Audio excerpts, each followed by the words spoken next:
የአብይ አህመድ አገዛዝ በኃይል ሞከረው ትጥቅ አስፈታለሁ ብሎ ሰራዊት አዝምቶ ማየው ከሰማይ በድሮን ከምድር በዙ 23 በመድፍና በታንክ እሳት አዝንቦም ገፋበት ምንም ነገር የለም። የሚሰበር ፋኖ እጅ የሚሰጥ አማራ ሊገኝ አልቻለም። ሚሊሻ እጥፍ ደሞዝ ከፍሎ አዘመተ። አድማ በታኝ በጥቅማ ጥቅም ደልሎም አሰማራ። የበተነውን ልዩ ኃይል ከየጓዳው ጠርቶ ጠመንጃ አስጣጥቆ ላከ። አሁንም ትጥቅ የሚፈታ ሳይሆን የሚያስፈታ እጅ የሚሰጥ ቀርቶ በሺዎች የሚማርክ አንድ ተሰውቶበት መቶዎችን የሚያስተኛ ኃይል እንጂ ሌላ አልተገኘም። ታቦት አሲዞ ሽማግሌም ሰዶ በየጫካው ላከ። አሁንም የሚፈልገው አልተገኘም። አዋጅ አስለፈፈ 2-3 ጊዜ የ7 ቀናት ገደብ አስቀምጦ ሰላማዊ ጥሪም አደረገ። አሁንም ወፍ የለም። ባለስልጣናቱን በቡድን ከፋፍሎ በ25 የአማራ ከተሞች ህዝብን ሲያወያዩ ዋለ። ወይ ፍንክች! የአማራ ህዝብ ላይጨርስ የጀመረው ትግል እንደሌለ ለ4 ኪሎ ገዢ መልእክት ተሰደደለት። በዚህ ቢሞክር በዚያ ቢያስስ የሚሰበር አንገት ያጣው አብይ አህመድ የብአዴን ሽማግሌዎችን ቄሶችንና ሼሆችን አዲስ አበባ ጠርቶ አስታርቆን ካሳም ቢሆን እንከፍላለን ሲል ተማጸነ። ኃጢአቱን የሚሸፍንለት የመሰለውን ካባ ቢደርቡለት በደም በጨቀየው እጁ ስጦታ ቢያበረክቱለት በዱር በገደሉ ለልውናው የተሰማራውን ፋኖ የሚመልሰው ፈጽሞ ሊሆን አልቻለም። አሁንም ተስፋ አልቆረጠም። በአንድ እጁ እንደራደር እያለ በሌላ እጁ የድሮን ማስፈንጠሪያ እየተጫነ የጭካኔ ጉዞውን ቀጠለበት። ዛሬ ደግሞ ምስለኔዎቹን ልኮ የአማራ ባለሀብቶችን እንዲያሸማግሉት ሙከራውን ጀምሯል። በአዲስ አበባ ኃይሌ ሪዞርት የተጠሩት የአማራ ባለሀብቶች በማስፈራራት የታጀበ መዳረሻው የትም በምንም ብለው ፋኖችን ወደ ሽምግልና እንዲያመጡ ማድረግ የሆነ ስብሰባ ላይ ነበሩ። የኦሮሚያ ብልጽግና ምስለኔ አስተዳደር መሪ አረጋ ከበደና ካቢኔው የመሩት ስብሰባ ከባለሀብቶቹ ጠንካራ ተቃውሞ እንደገጠመው የአንከር ሚዲያ ምንጮች ካደረሱን መረጃ ለማወቅ ተችሏል። በስብሰባው የተገኙና ስማቸው እንዲጠቀስ ያልፈለጉት አንድ የአማራ ባለሀብት አረጋ የኛን ምላሽ መቋቋም አልቻለም፣ ተመስገን ጥሩነህ ተጠርቶ በመሃል መጥቶ አስፈራራን፣ ግን ማናችንም አልተበገርንላቸውም ሲሉ ለአንከር ሚዲያ ገልጸዋል። ተመስገን እንቢታችንን ማስቆም እንዳልቻለ ሲረዳ እናንተ የአማራ ባለሀብቶች ሆናችሁ አዲስ አበባ ምን ተሰራላችሁ? ወደ ክልላችሁ መሄድ አለባችሁ እስከ ማለት መድረሱንም ተናግረዋል። አቶ ተመስገን በየድርጅታችሁ በአካል እመጣለሁ እያለም ማስፈራራቱን እንደቀጠለ የገለጹልን በስብሰባው የተሳተፉ ባለሀብት በመጨረሻም ያለምንም ስምምነት ስብሰባው ተጠናቋል ብለውናል። እኚህን ባለሀብት በአጭሩ አነጋግረናቸዋል። ለደህንነታቸው ሲባል ድምጻቸው መቀየሩን ለመግለጽ እንወዳለን። በጣም አመሰግናለሁ። ዛሬ በአማራ ክልሉ የኦሮሚያ ብልጽግና ምስለኔ አስተዳደር አረጋ ከበደ ባለሀብቶችን የአማራ ባለሀብቶችን ለሰበሰበ ሰምተን ነበረ።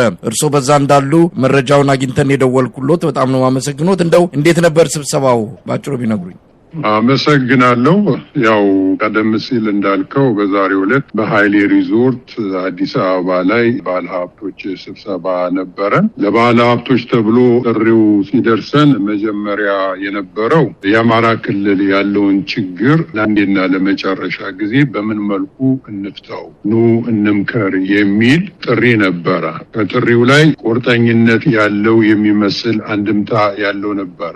ነገር ግን እንደምታውቀው በተለያዩ ጊዜ በሃይማኖት አባቶችና በሽማግሌዎች ሙከራ ተደርጎ ነበረ። ያ ሙከራ አልተሳካም። ከዛም ደግሞ በቅርቡ ያው ከፍተኛ የመንግስት ባለስልጣናት የክልልና የፌዴራል ባሉበት ውይይት አደረግን ተብሎ እሱም ብዙም ያመጣው ውጤት የለም። ጠቅላይ ሚኒስትሩም የአማራ ክልል ተወላጆችን በተለያዩ አቅጣጫ ያሉትን በቅርቡ አናግሮ ነበረ። እሱም ያመጣው ለውጥ የለም እና ይሄኛው ከዚህ ሁሉ ሂደት በኋላ አንድ ቁርጠኛነት ያለው ነገር ይዘው ይመጣሉ ተብሎ ተጠብቆ ነበረ። ባለሀብቶች የተሰበሰብ ነው። ነገር ግን ስብሰባው እንደተጀመረ አቶ አረጋ ነበረ ንግግሩን ሲያደርጉ የነበረው። ብዙ የተለየ ቁርጠኝነት የለም። ያ ምንም እንኳን የአማራ ባለሀብቶች ብንሆንም ከዛው የአማራ አብራክ የተገኘን ችግሩን የምናውቀው ወላጆቻችን፣ አባቶቻችን፣ እናቶቻችን፣ እህቶቻችን፣ ወንድሞች አብሮ አደጉ የሚኖርበትን ኑሮ በትክክል የምናውቀው በአገር ደረጃ በኢትዮጵያ ውስጥ በአማራ ሕዝብ ላይ የደረሰ ያለውን በደል ግፍ የምናውቅ ነን፣ እንረዳለን። የአማራ ሕዝብ ብዙ የተነሳውን ፍትሃዊ ጥያቄም አንድ ባንድ እናውቃለን እና ስለዚህ ይህንን ነገር ችግር እንዳለ ተገንዝበው እስካሁን የሄዱበትም መንገድ አዋጪ እንዳልሆነ ተገንዝበው ወደ መፍትሄ ይመጣሉ፣ የተሻለ ነገር ይዘው ይመጣሉ የሚል ግምገማ ነው የነበረን። እኛው ባለሀብቶችም ስንገናኝ ሁሉንም ነገር በውስጥ እንወያያለንና ጠብቀን የሄድንበትና አቶ አረጋ ንግግር ያደረገበት መንገድ ግን ፍጹም ከጠበቅነው ውጭ ነው የሆነው። አስተያየት ሰጣችኋል ከባለሀብቶች? እሳቸው ለዚህ ለአሸማግሉን እንደፈለጓችሁ ቀደም ሲል እኛም መረጃው ደርሰውን ነበረ። ባለሀብቶች በአንድ ሁለት ነገሮች ፋኖችን ወደ ከበረሃ ይመልሳሉ፣ ከወጡበት ጫካ እንዲመለሱ ያደርጋሉ። አንድ ገንዘብ አላቸው፣ በገንዘባቸው ይህንን ነገር ሊያደርጉ ይችላሉ። ሁለተኛ ቤተሰብ አላቸው፣ እዛ ባለሀብቶች ስለሆኑ ይሰማሉ፣ ይደመጣሉ ከሚል በሁለት መንገዶች ለማሳመን ነው የሚል ነው። እንደው ምናልባት እሳቸው ይህንን ጉዳይ አንስተዋል? ሲያነሱስ ምን ምላሽ ከእናንተ በኩል ቀረበ? በሚዲያ በተደጋጋሚ ሲያደርጉት ከነበረው የተለየ ነገር ይዘው አልመጡም። ቀደም ብዬ እንደነገርኩ በሽምግልና የተወሰኑትን ይዘናል፣ የመጨረሻ ጊዜ ሙከራ የሚለው ተደጋግሞ ስለተነገረ ቃሉ ራሱ ከነሱ ሲመጣ በእኛ በኩል ረክሶብናል። ግን ይሄ ከፋኖ አመራሮች የተወሰኑትን ይዛለን የሚለው በእነሱ ያለው አረዳድ እንደተጠበቀ ሆኖ በእኛ ደግሞ ትግሉ ህዝባዊ ስለሆነ በአሁኑ ሰዓት የመከላከያ ሰራዊት እየፈረሰ እንደሆነ ከመከላከያ ያሉት ሰዎች እየወጡ እንዲያውም ውይይትና ድርድር ማድረግ በዚህ አገዛዝ ጋር በሚሉት እንግዲህ እነሱ የሚሉትን ነው ተገቢና ክህደትም እንደሆነ ሁሉ ነው የሚታየው እና በፋኖች ያለው ጸና አቋም አለ። ከመከላከያ የሚመጡትም ይህ አገዛዝ ሊቀየር አይችልም የሚል እንድምታ አላቸው እና በውይይቱ ላይ ሰፊ የሆነ ሙግት ነበረ። እኔ ባልተለመደ መልኩ በባለ ሀብቶች የመጣው ይምጣ ተብሎ ምክንያቱም ቁስሉ ካልተነካ እውነተኛው ነገር ካልተነገረ መስማት የሚፈልጉትን ብቻ እየሰሙ መፍትሄ መምጣት አይቻልም በሚል ሰፊ የሆነ ውይይት ነበር እና ነገሩ ከረር ያለ ነበረ። በኋላ ያው በቀድሞው ልበለው የደህንነት የነበሩት አቶ ተመስገን መጡ።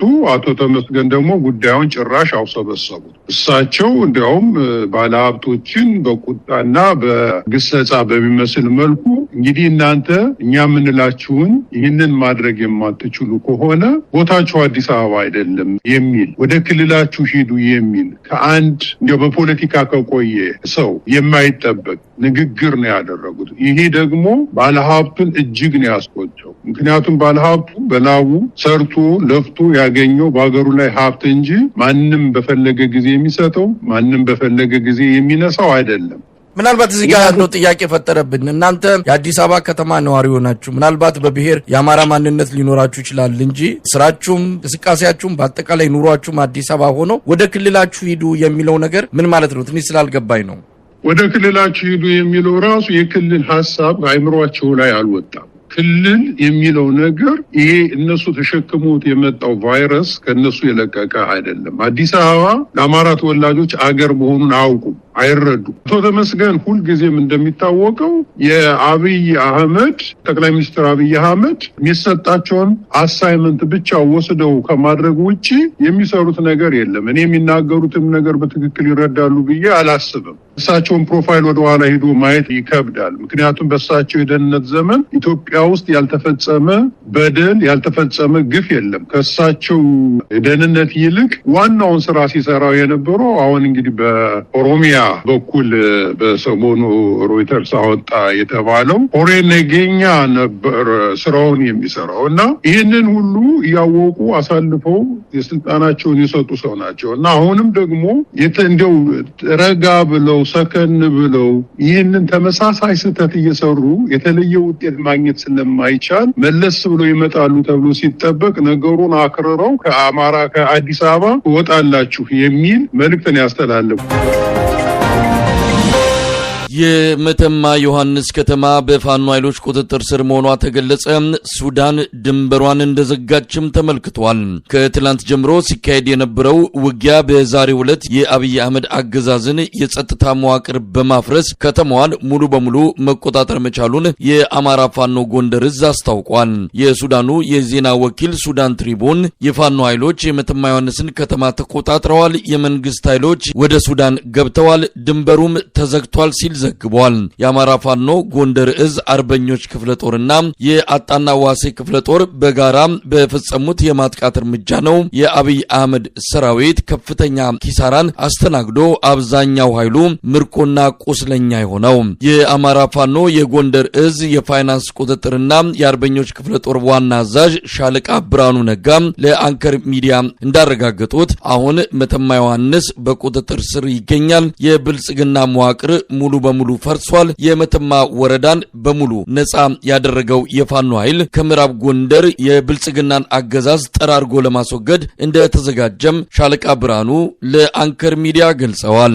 አርበኞች ክፍለ ጦርና አጣና ዋሴ ክፍለ ጦር በጋራ በጥምረት በተደጋጋሚ ለ3 ቀን ብዙ አውደ ውጊያዎችን አድርጓል። ነገር ግን ጠላት ባቀደው ልክ ሳይሆን የአማራ ፋኖ ባቀደው ልክ ፊት ለፊት ጠላትን እየተናነቀ ቁስልና ምርኮኛ እያደረገ መሳሪያውን እየማረከ ወደፊት በመገስገስ ትናንትና ቆቂትን ተቆጣጥረን ዋልን። ዛሬ ከሌሊቱ 9 ሰዓት ላይ የኛን ጥምር ኃይል በማሰማራት መተማ ዮሐንስን በቁጥጥር ስር አውለናል ማለት ነውና አጠቃላይ አሁን በዚህ ያለው ድባብ እጅግ በጣም ከባድ የሆነ ህዝባዊ ንቅናቄ አለ። ትግሉ እጅግ በጣም ተፋፍሞ ነው ያለው። ጠላትም እየተንኮላሸ አብዛኛው ይሄ የፈራረፈው የስርዓቱ አገልጋይ የነበረው ሞግዚት አድማ ብተና፣ ሰላም አስከባሪ ፖሊስ የሚባለውም የፌዴራል ፖሊስ የሚባለው ወደ ፋኖ በሀገር ሽማግሌና በሃይማኖት አባቶች አማካኝነት እጅ እየሰጠ ነው የሚገኘው በበርካታው። ስለዚህ አሁን ሁለቱም ክፍለ ጦር ወደፊት ነው የሚቀጥለው። ምዕራብ ጎንደር ዞንም በዚህ 3-4 ቀን ነጻ እናወጣለን ብለን እናስባለን። መሳይ ሻለቃ ብርሃኑ፣ አሁን መተማ ዮሐንስ ሙሉ በሙሉ በእናንተ እጅ ነው የሚገኘው። እንግዲህ ሱዳን ትሪቡን የተሰኘ የሱዳን ዜና ወኪል ይህንን አረጋግጦ ነው የዘገበውና ስለዚህ አሁን ከተማው ሙሉ በሙሉ በእናንተ እጅ ነው የሚገኘው። የመንግስት መዋቅር ፈርሷል፣ በሚገባ ፈርሷል። ብልጽግና በሚገባ ፈርሷል። አጠቃላይ አሁን መዋቅሩ ተበትኗል። ብልጽግና የሚባለው እዛ ባለቤት አይደለም፣ በፋኖ ቁጥጥር ስር ነው የሚገኘው። የተለያዩ የፋኖ አደረጃጀቶችን ህዝቡን ሊታደጉ የሚችሉ አንዳንድ አሰራሮችን መዋቅሮችን እየሰራን ነው የምንገኘው እንደ አማራ ፋኖ። ስለዚህ ያ ብቻ አይደለም። አሁን ምዕራብ ጎንደር ዞንንም በ3 እና በ4 አቅጣጫ ከበነዋል። ከምዕራብ ጎንደር ዞን ወደ አዘዞ የሚሄደውን በ3-4 ቀጠና ላይ አስቆርጠነዋል። ስለዚህ ምዕራብ ጎንደር ዞንም ነጻ የምናደርግበት ሁኔታ ነው ያለው። ትግሉ በሚገባ በአሪፍ ሁኔታ ላይ እየሄደ ይገኛል። አሁንም አንዳንድ ጎረቤት የክፍለ ጦር አካሎች የኛ ወደ ትግሉ ወደኛ ጎን ተሰልፈው በአጭር ጊዜ ውስጥ ወደ ጎንደር የምንገሰግስበትን ሁኔታ ማመቻቸት መቻል አለብን። በቃ ብልጽግና ፈርሷል ማለት ፈርሷል። በሙሉ ልብ የሚዋጋ ስነ ልቦና ያለው ወታደር የለውም። ይህም ደግሞ በተግባር ያረጋገጥንበት ሁኔታ ነው ያለው። ሻለቃ ብርሃኑ፣ እንግዲህ በዘገባው ላይ እንደተመለከተው በርካታ የሚሆኑ የመንግስት ኃይሎች ከፌዴራል ፖሊስም ከወታደሩም መሳሪያ ፈተው ወደ ሱዳን ገብተው ለሱዳን መንግስት እጃቸው መስጠታቸው ወይም ደግሞ ሱዳን ድንበር ውስጥ መግባታቸው ነው የተገለጸው። ሱዳንም ድንበሯን መዝጋቷን አስታውቃለች። እነዚህ ነገሮች እንዴት ነው አጠቃላይ እንቅስቃሴውን እንዴት እየቃኛችሁት ነው? እነዚህ የብልጽግና ሞግዚቶች በእርግጥ ያው ተስፋ የቆረጡ በህዝባቸው ላይ እጅግ በጣም አጸያፊ የሆነ ተግባር ሲያደርጉ የነበሩ ባንዳዎች ምንጊዜም ከአማራ ህዝብ ጋር የምንኖርበት እድል አይኖርም በሚል በተስፋ ቆራጭነት ትክክል ነው ያኮበለላሉ። ነገር ግን እነዚህን በየትኛውም አቅጣጫ የአማራ ፋኖ አሳደን ለፍርድ እናቀርባለን፣ በስር ቁጥጥር አድርገን ለፍርድ እናቀርባለን እና ዞሮ ምንድን ነው ዛሬ ነው እንግዲህ ሁሉ ኦፕሬሽን የተሰራ እና ብዙ አሰራሮችን እየሰራን ነው ያለነው። ህዝቡን ይዘናል፣ ባላባቱን ይዘናል፣ የሀገር ሽማግሌ የሃይማኖት አባቱን፣ ወጣቱን አጠቃላይ እንደ አዲስ አሰራር ጀምረናል። ስለዚህ ብልጽግና አሁን ዋና ወደቡ የነበረው የተለያዩ መተማ ማለት ቦርደር ከመሆኑ አኳያ ብዙ ብሔራዊ ደህንነቶች ሁሉ ነበሩ። ያ ሁሉ እንደ ጉምተናል። ዛሬም ነገም እናሰናዋለን፣ በህዝብ ፊትም ለፍርድ እናቀርባለን። ስለዚህ እንዲሄድ መሄጃ የለውም። አሁን ወደ ኢትዮጵያ መሬት በየትኛውም አቅጣጫ መፈናፈኛ የለውም። ያው እንግዲህ አሳደን ነገ ደግሞ እየያዝነ በሚዲያ የምናወለው ይሆናል ማለት ነው። እንደው ሻለቃ ብርሃኑ በመጨረሻ ብዙ ጊዜ ፋኖች ከተማን ይቆጣጠራሉ፣ ያሰቡትን አሳክተው ተልኳቸውን ፈጽመው ከተማውን ለቆ የሚወጡበት ሁኔታ ነው እንግዲህ ባለፉት 1 ዓመት ያየነውና አሁን እናንተ ባለፈው ቋራንም እንደዚሁ መቆጣጠራችሁ ታውቋል። አሁን የምታደርጉት እንቅስቃሴ ከተማን ይዞ የመቆየት ነው ወይስ ተልኮ ፈጽሞ የመውጣት ሁኔታ ነው የሚኖረው? አሁን ብልጽግና ነፍስ የወጣ የሞተ ራሱን ስቶ አልጋ ላይ የወደቀ የአሻንጉሊት ስብስብ ነው። አጠቃላይ የጸጥታው የፖለቲካው ክንፍም ወይም የሚሊተሪው ክንፍ የስርዓቱ አገልጋይም በዛ ልክ ነው። ዞሮ ዞሮ እኛ የራሳችን ታክቲክ አለን። በነገራችን ላይ ዝም ብሎ እኛ አሁን ነጻ ቀጠናዎችን እየተቆጣጠርን ህዝባዊ አደረጃጀቶችን ጊዜያዊ ኮማንድ እያቋቋምን ነው የምንሄደው። ህዝበ መሰረት ያለው አደረጃጀቶችን እየሰራን ነው የምንሄደው። ነገር ግን ባለን የትግል አስተላለፍ አኳያ እንደው ልበልህና አሁን እኛ ትልቁ ስራችን ምንድነው መሰለህ? ይሄ የጠላት ኃይል ሙሉ ማቴሪያሉን እንደያዘ እንዲወጣ እኛ አንፈቅድም። ሙሉ ማቴሪያሉን ሎጂስቲኩን አስረክቦ እንዲወጣ ነው የምንፈልገው። በመከላከያ ስም የተደራጀው የገዳይ ጨፍጫፊ ቡድን የብልጽግና ሞግዚት ሰራዊት የተለያዩ ለእኛ የሚጠቅሙ የተለያዩ የውጭ ወራሪዎችን የምንከላከልበት መሳሪያዎችን በእጃችን ማድረግ እንፈልጋለን። የእኛ እቅድ አሁን ባለንበት ሰዓት የሚቆረጠው ተቆርጧል። ነጻ ቀጠናዎችን ህዝብ አደረጃጀቶችን እየሰራን በህዝብ የተደገፈ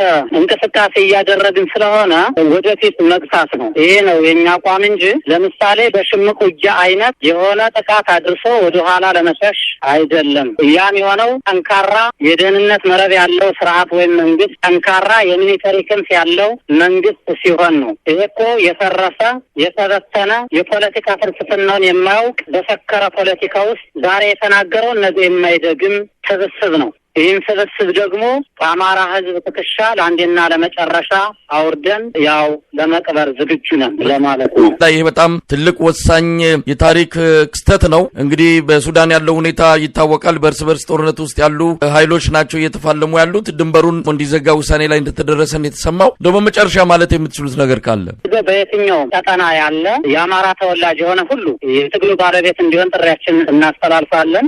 ምክንያቱም ይህ 11ኛው ሰዓት ተኩል ላይ ነው አሁን ያለ ነው። በዚህ ሰዓት የትግሉ ባለቤት ሆኖ የሚከፈል መስዋዕትነትን ጥልቀን ስለሆነ ከአማራ ፋኖ ጎን ሁሉም አካል እንዲቆም ጥሬን አስተላልፋለሁ። ከዚህ በተረፈ ምናልባት ገብቷቸውም ሳይገባቸውም የስርዓቱ አገልጋይ ሆነው ለዲያብሎስ ወይም ከሰይጣን ጎን የተሰለፉ ከፈረሰውና ከሞተው የብልጽግና ቡድን ጎን ተሰልፈው ህዝባቸውን ለሚወጉ አጠቃላይ የጸጥታም ይሁን የፖለቲካም ይሁን ክንፍ ሁሉም ወደ ቀልቡ ተመልሶ ወደ አማራ ፋኖ በይቅርታም ይሁን በተለያየ መንገድ ህዝባቸውን ይቅርታ ብለው የትግሉ ባለቤት እንዲሆኑ እንደ አርበኞች ክፍለ ጦር እንደ አጣናው ዋሴ ክፍለ ጦር ጥሪያችን እናስተላልፋለን። በጣም ነው ማመሰግነው ሻለቃ ብርሃኑ ነጋም። እኔም አመሰግናለሁ መሳይ።